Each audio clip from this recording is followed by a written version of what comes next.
Well, today we're going to go ahead and remove this center console piece because we're going to work on this brake or parking brake switch that has a little chip in it. Nothing mechanically wrong with it, just doesn't look great. So we went ahead and bought another switch.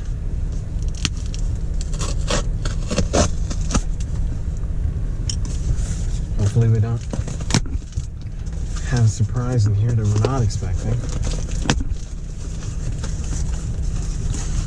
Packed nice.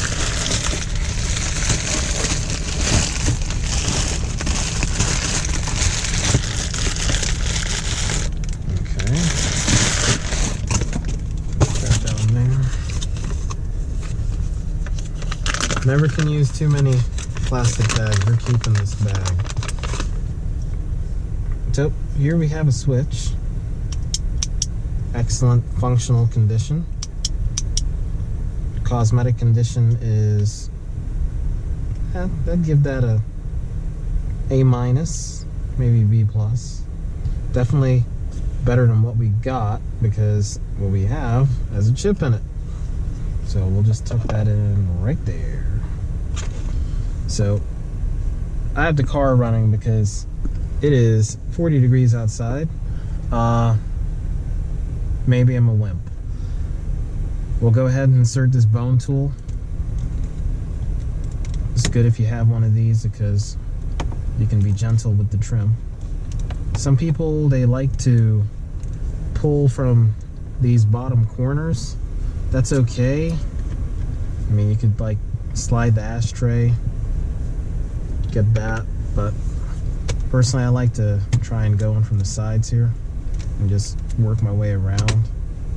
And as you can see, it pops out with not too much frustration. Just, you got to take your time. Another reason why the car is running is because I want to put it into neutral. You can do this with the ignition off.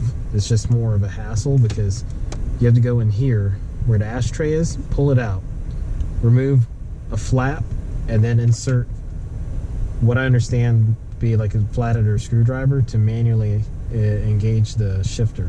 But what we're gonna do is we're gonna stick it into drive and then decide to put it in neutral because we don't need that much space, and we'll just get that kind of out of the way here.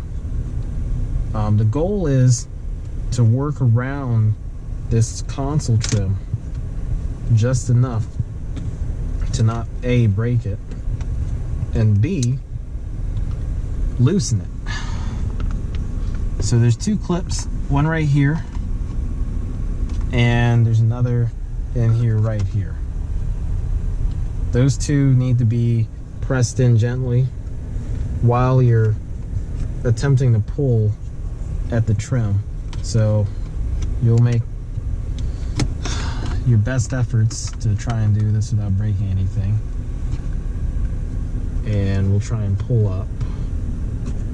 The goal is to try to not break anything. So you pull on the top of that as you're pushing that pin in, or tab rather. We'll reset again. Oh, another thing. If you're pulling this out and it's your first time, there's a lot of things that might not be on here. They might be stuck on the side or falling in. Oh, no. YouTube copyright monster. But these rubber pieces here, they like to fall off and they'll get lost and you'll regret it because this might very well rattle, but that's just a informational tidbit there. So we'll reset that just gently enough just to survive. That should clear this tab here, and we're gonna put our hand here and insert our bone tool and press that and pull up again there. And I'm just gonna pull this back out again and make sure that that's clear. So Second stage really involves a lot of persistence and hopes, but you're going to go around gently, pulling this trim up. Now I got these bone tools at Harbor Freight, so yours might look different than mine, but that's okay. But the goal is to go around and gently pry up. And if you get stuck somewhere, don't force it. Just keep going around until you can get a finger or three underneath, and you just keep working. There's going to be a little rubber gasket there. You don't want to work underneath it. And you'll work gently pulling up everything. You gotta be careful. There's a lot of connections underneath there. And what we'll do is, to make our life just a tad bit easier, is we'll go underneath here where the shifter is. Mind you, we have the car in park, and we're going to try to push this shifter trim in. Now there should be some clips in there, but if you're lucky, and I say lucky loosely, you should be able to just pop this out without too much fuss. There are some clips, like I mentioned. I would show you those, but you're gonna have to go by feel. Highly recommend working with a junkyard car if you're not familiar with this, just to get a feel. Your goal is to eject the black leather boot that goes around, again, without breaking any plastic. That guy just wants to sing, don't he? And as you work your way around, you just pull that guy gently up. It'll fit like a glove.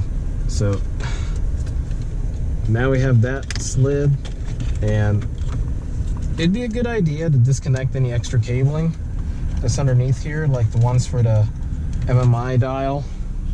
To be honest with you, I'm gonna take my chances, unless I absolutely necessarily have to pull that apart. It's also good to keep the car warm if you're doing this in a cold environment, because plastic can get very brittle. But our target right here is this. Make sure it's still in neutral, which is indicated. I'm gonna go ahead and slide this guy in just so I'm not fighting with two different pieces. You can always pull that back out. FYI, if you were gonna pull the ashtray, this would be a good time. You get an 8mm. I just have a socket driver here, and you just unscrew these left and right. And once you've unscrewed those, you'll be able to pull this. Obviously, with this center console air conditioning control removed, you'll be able to remove this straight out. And there's wiring that does go to the cigarette lighter that you have to disconnect and unmanage before you will be able to remove the whole assembly out. If you're in a junkyard, don't just cut the wires, because you're gonna have a wonderful time trying to put your existing cigarette lighter through there by breaking out the cables. Ask me how I know. But on topic, there's a clip right here, and there's also another clip on the other side. We're gonna use one of these picks. Looks like I've been using this to pick some other stuff. Put that in the ashtray. That's really all ashtrays for. It should be for trash, not cigarettes. And we're gonna try to unclip this. Now I'm keeping the cables on just because I want something to grab onto, but that's probably not the best idea. And we're gonna try to push the switch through. Let's see, we might need some more light. I'm doing this in dead of night. Oh boy, it's getting a little toasty. You might not be seeing what I'm seeing, but Right now I'm looking for the clip that belongs to this side of the switch inside of this assembly there. So let's try to get some light.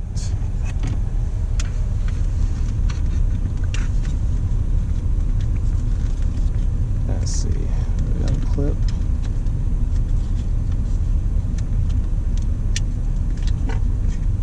Of course the phone would slide on me. And that switch, from the looks of it, will move upwards. It should move out.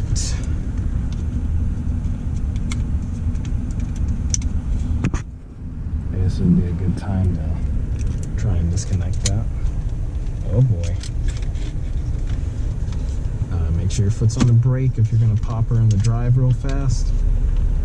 And you can try and slide this sucker downward through. It's like trying to fight with every other plastic bit of trim that I've dealt with in my life. You will work a knack for it when you've broken enough plastic bits. I'm very particular about plastic trim, so it's really been a learning experience trying to allow plastics in these modern cars to survive. As you can see, I'm trying to get that up and through. All right, cool. Now we have complete unrestricted access. It's probably the way we should have done it, but you're learning with me.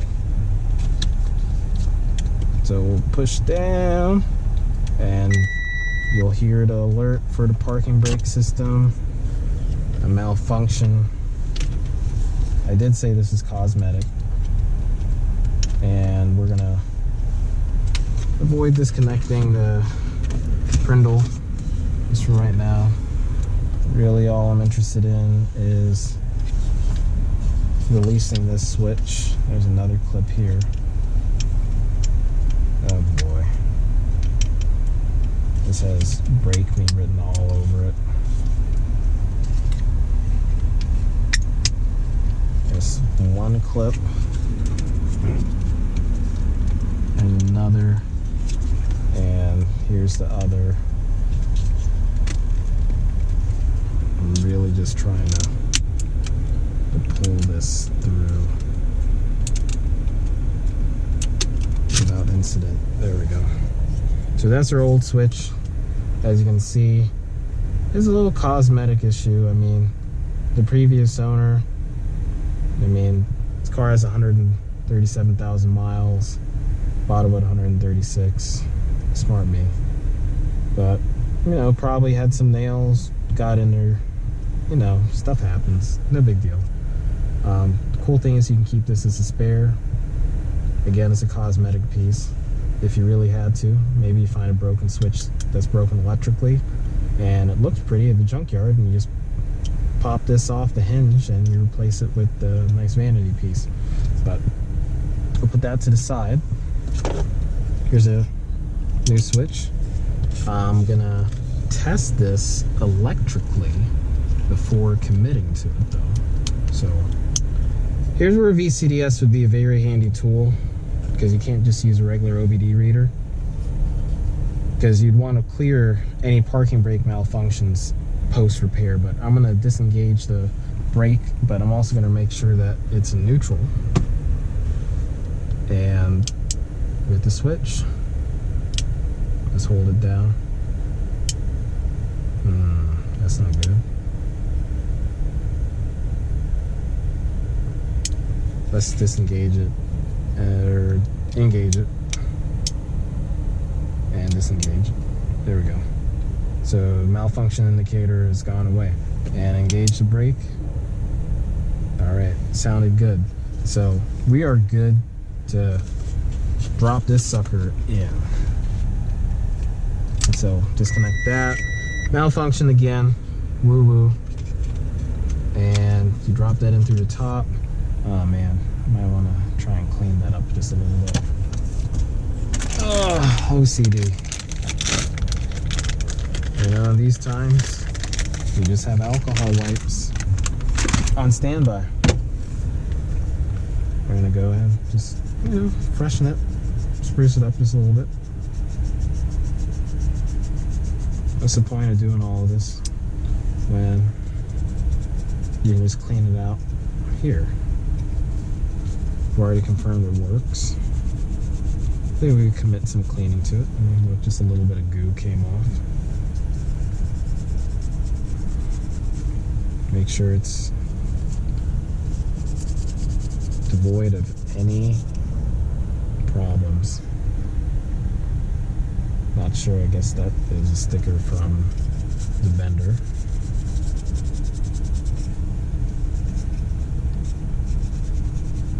And this tutorial or walk along in my adventure would suffice if you were trying to just outright replace a switch because of the actual mechanical issue with the switch. I'm just doing this because of vanity. The switch was working perfectly fine, and it's a real testament to how tough these cars can be when they want to be. Alright, that's clean enough. I mean, I guess we could just clean in there to say we did. It's probably going to be the last time we're in there for the life of this vehicle. Also noteworthy, make sure you have these metal clips installed in all positions, and also make sure that all of these holes are devoid of any of those clips if for some weird reason one stayed behind. And we'll inspect and make sure that nothing is fallen in between the gear shifter. It's a good time to, kind of inspect and make sure everything is in place. That looks like it ripped, but no biggie. Don't know if that was me. It's okay. It's underneath. And shit, why not? We'll clean the boot while we're at it too.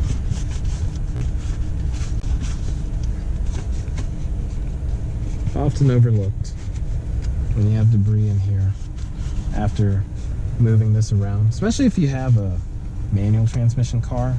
It's kind of like leather in general. When there's debris in between the little flaps and the cushion, it acts like sandpaper, and that abrasion will lead to a hole. So really just more proactive cleaning. Try not to accidentally knock it into gear like I just did. Alright, we're clean enough. In the pocket, put that to the side. Oh, you must go away.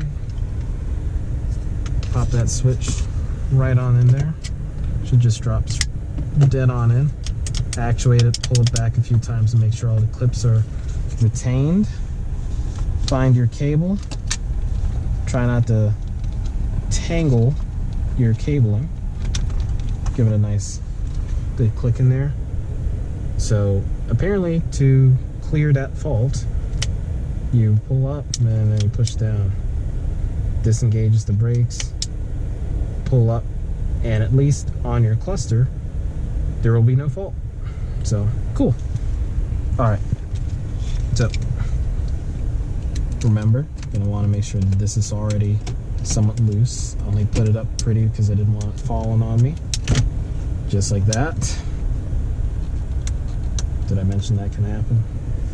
And we're gonna go ahead and carefully finagle our entire boot. That's in neutral. Back over. And that's gonna go like so. And now that that's in, oh no, I hope that doesn't undo itself. That's normal. At least I hope that's normal. And we're gonna drop that in here with the console removed. And we're gonna slowly pull this down like a sock.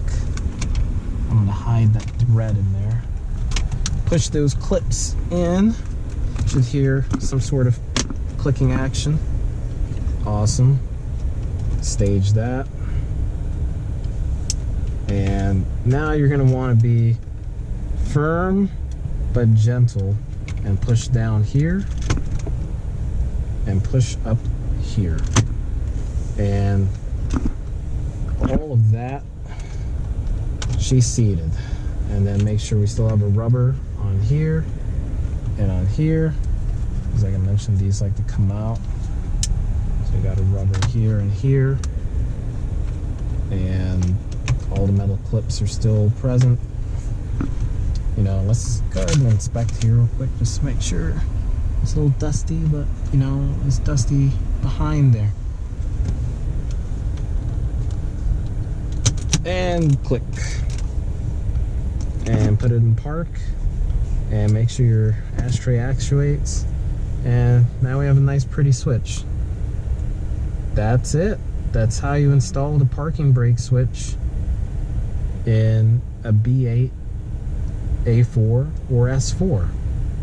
Or virtually any modern Audi that uses this style of parking brake switch. Couldn't give you all the years and makes, but if you're watching this, more than likely you have this switch.